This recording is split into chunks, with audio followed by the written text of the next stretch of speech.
तो हनुमान जी ज्येष्ठ पुत्र हैं। राम जी बोले अब बड़े को छोड़ के छोटे को राजा बनावे, कुछ को राजा बनावे तो अन्याय हो जाएगा, इसलिए। और दूसरी बात यह है, जब भाइयों के पुत्रों को अलग अलग दिया तो अपने पुत्रों में, भाई के पुत्रों में भेद क्यों? ये भी एक विशेष बात। नीत प्रीत परमारथ स्वार्थ, उनको भी अलग। पर हनुमान जी को तो सब स्वीकार्य हैं। हनुमान जी को कोई ऐसा नहीं है जो हनुमान जी को स्वीकार न करता हो। तो हनुमान जी सबके लिए स्वीकार्य हैं। इसलिए अयोध्या का राजा हनुमान जी को बनाया। और अयोध्या का राजा का मतलब है 7 द्वीप 7 समुद्र वाली संपूर्ण पृथ्वी का राजा। इसलिए भैया बड़े बड़े देवी देवता संसार में बने रहो, सबको दंडवत है, सबको प्रणाम है, लेकिन राम जी ने राजा जिनको बनाया, सारी धरती का एक छत्र सम्राट बनाया, वे श्री हनुमान जी महाराज हैं। राम जी ने हनुमान जी का अभिषेक किया, सप्तद्वीपवती पृथ्वी के एक छत्र सम्राट के रूप में अभिषेक किया। कहां किया अभिषेक? श्री अयोध्या हनुमान गढ़ी में। दर्शन किया हनुमान गढ़ी? ठीक से नहीं किया, ठीक से नहीं किया। ठीक से करोगे तो वहां आपको दिखाई पड़ेगा। हनुमान जी तो सिंहासन पर बैठे हैं स्वर्ण छत्र लगा करके, और राम लक्ष्मण भरत शत्रुघ्न और किशोरी जी ये पांचों पीछे खड़े हैं। देखा? ये नहीं देखा? वो पीछे जो पीछे ठाकुर जी को नहीं देखा पीछे।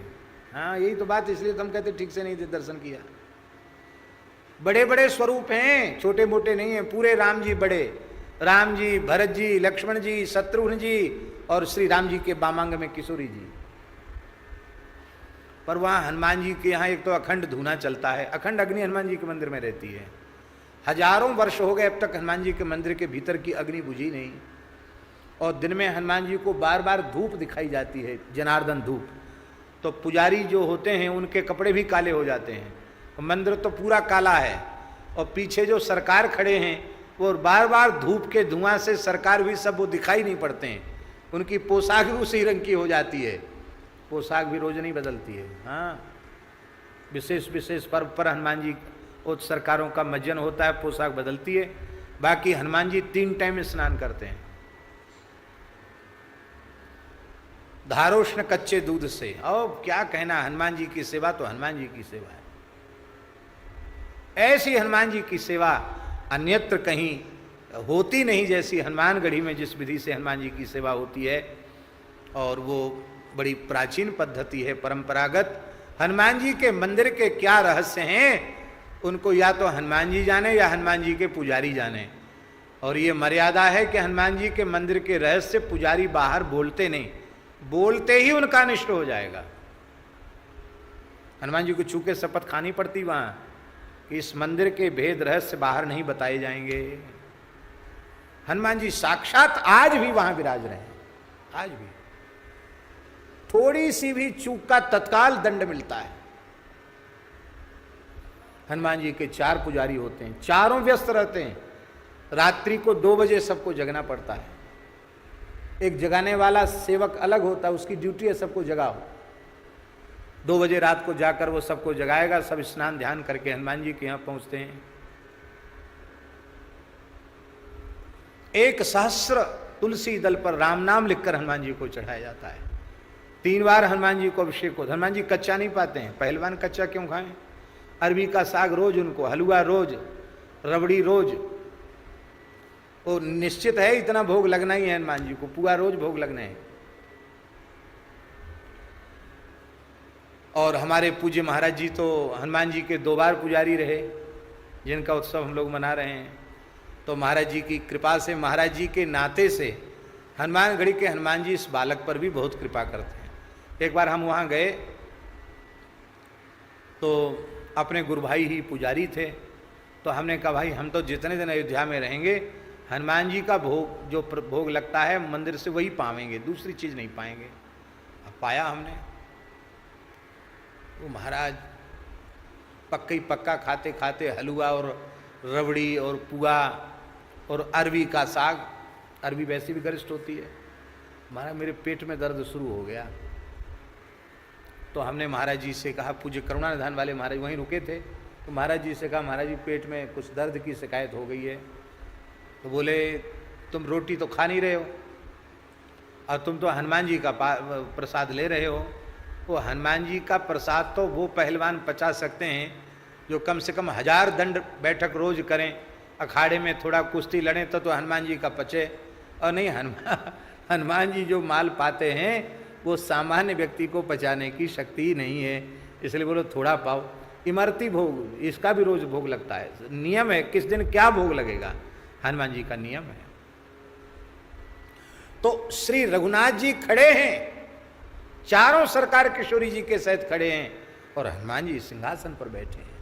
ऐसी झांकी पूरे संसार में अन्यत्र कहीं नहीं है। वे हनुमान जी हैं जिन हनुमान जी के आगे मुगल बादशाह नतमस्तक हुआ। उस जमाने में बड़े बड़े मंदिर उजाड़े गए पर हनुमान जी का कुछ भी बिगाड़ नहीं सका।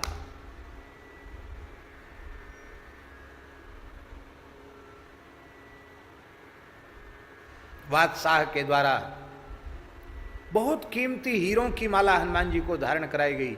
वो आज भी पर्व के समय हनुमान जी कंठ में धारण करते हैं हीरों की माला। मुगल बादशाहों को जिन्होंने झुका दिया हो ऐसे हनुमान जी, चारों युग प्रताप तुम्हारा है प्रसिद्ध जगत तुजारा। इसलिए राम जी राजा नहीं है अयोध्या के। कौन है राजा धरती का? इसलिए किसी देश में कोई सरकार बने और कोई सरकार बिगड़े, राम जी ने हनुमान जी को सरकार बनाया है, इसलिए आखिरी सरकार हनुमान जी हैं।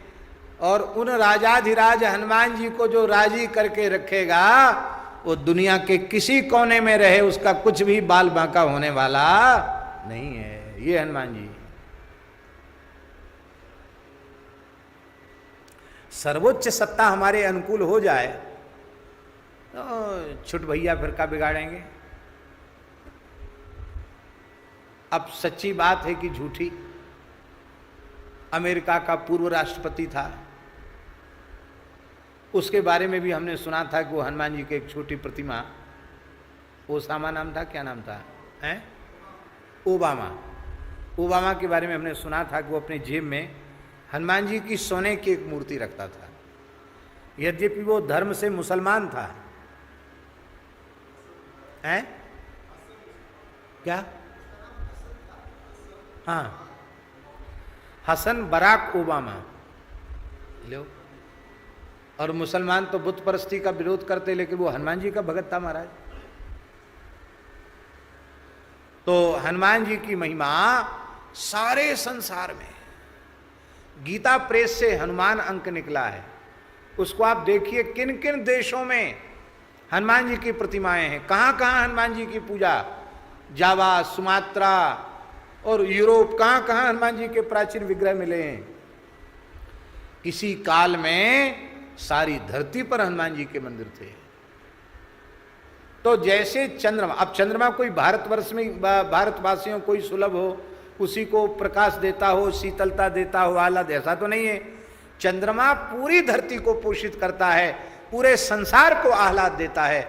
ऐसी हनुमान जी सबका पोषण करते हैं, हनुमान जी सबको आनंद देते हैं, हनुमान जी सबको आह्लाद देते हैं।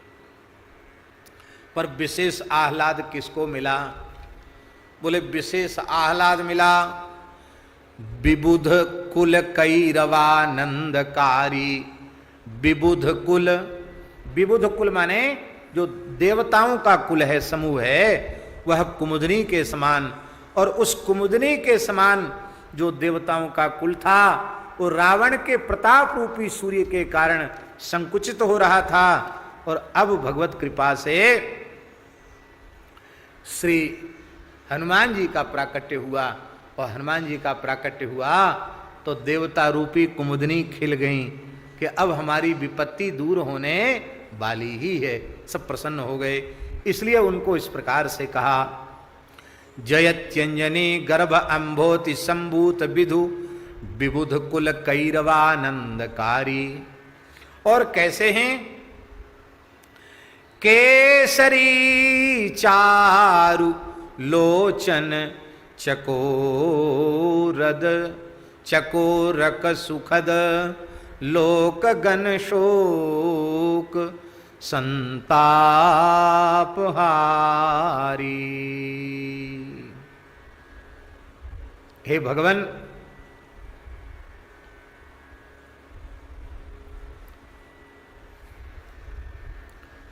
चंद्रमा उसको देखकर चकोर को बहुत प्रसन्नता होती है।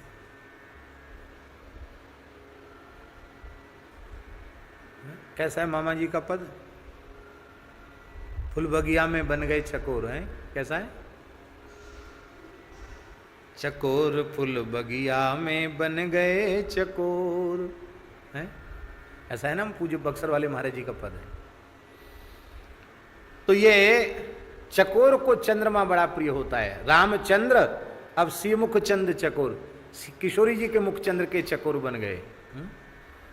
ऐसे ही महाराज जी जैसे चकोर को चंद्रमा को देखकर बड़ा आह्लाद होता है, बड़ी प्रसन्नता होती है, ऐसे ही श्री हनुमान जी को देखकर किशोरी जी को वैसा ही आनंद मिला। किशोरी जो उनके पिता हैं, केसरी जो उनके पिता हैं, उनको वैसा ही आनंद मिला जैसे चकोर को चंद्रमा को देखकर आनंद मिलता है। क्योंकि हनुमान जी अंजना रूपी समुद्र के से उत्पन्न चंद्रमा है और चंद्रमा को देखकर चकोर को आह्लाद होता है। तो केसरी चकोर बन गए और हनुमान जी का मुख चंद्र हो गया। इसका मतलब अपने पिता के बड़े लाडले हैं। पिता जैसे अपने अत्यंत गुणगण संपन्न पुत्र को वात्सल्य पूर्वक देखे, ऐसे ही प्रेम पूर्वक केसरी जी हनुमान जी को निहारते रहते हैं। और ये कैसे हैं? बोले लोक गण शोक संताप हारी। ये संसार के समस्त पाप ताप संताप को दूर करने वाले हैं। लोक गण शोक संताप हारी। जानकी शोक नाशन तो है ही है, सारे संसार के शोक को नाश करने वाले हैं और सारे संसार के संताप को दूर करने वाले हैं।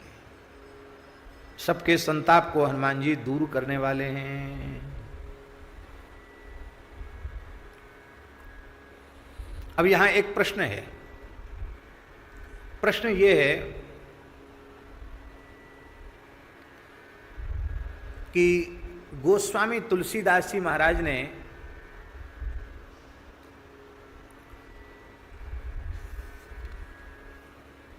कल तक किसकी स्तुति चली? चित्रकूट की।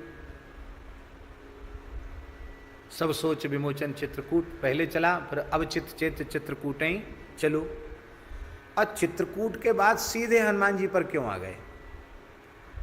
ध्यान है? अब उनको चाहिए था कि चित्रकूट के बाद अयोध्या जी आते, फिर दशरथ जी का वंदन करते, तीनों माताओं का वंदन करते, फिर लखन लाल जी का वंदन करते, भरत शत्रुघ्न का वंदन करते, अब फिर होते होते अंत में हनुमान जी का वंदन करते। लेकिन चित्रकूट के वंदन के साथ सीधे हनुमान जी का वंदन, उसका एक भाव तो ये है, उसका एक भाव ये है कि जो जिससे उपकृत होता है उसके प्रति हृदय से कृतज्ञ होता है। अकृतज्ञ होता न है ऐसा नहीं, कृतज्ञ होना चाहिए। ध्यान में ही बात। आपने हमारा उपकार किया तो हम आपसे उपकृत हुए। आपने हमारा उपकार किया तो हमें आपके प्रति जीवन भर कृतज्ञ होना चाहिए। वो दिन हमें कभी नहीं भूलना चाहिए कि जब हम घोर संकट में थे, हमारा कोई नहीं था, तब आपने हमारी सहायता की। भले ही कोई ऐसा अवसर आ जाए कि उपकार जिसने किया था वो बेचारा सामान्य स्थिति में रह गया, और जिसके प्रति उपकार किया वो महाराज मूर्धन्य से भी मूर्धन्य बन गया। लेकिन मनुष्यता ये है कि वो चाहे जितनी ऊंचाई पर पहुंच जाए, पर जिसके द्वारा हमारा उपकार हुआ है, हमारा हित हुआ है, उसके प्रति कृतज्ञता का भाव बना रहे। गोस्वामी तुलसीदास जी महाराज अपने जीवन में सबसे अधिक उपकृत श्री हनुमान जी से हैं। और हनुमान जी शिव जी दो नहीं है, एक ही है। रुद्रावतार ही तो है हनुमान जी, पर हनुमान जी से बहुत उपकृत हैं। सबसे पहले गोस्वामी जी को अपने जीवन में किसका अनुग्रह प्राप्त हुआ, बहुत ध्यान से सुने। गोस्वामी जी के जीवन काल की सबसे पहली रचना है हनुमान चालीसा। तुलसीदास जी महाराज के जीवन काल की सबसे पहली रचना है हनुमान चालीसा।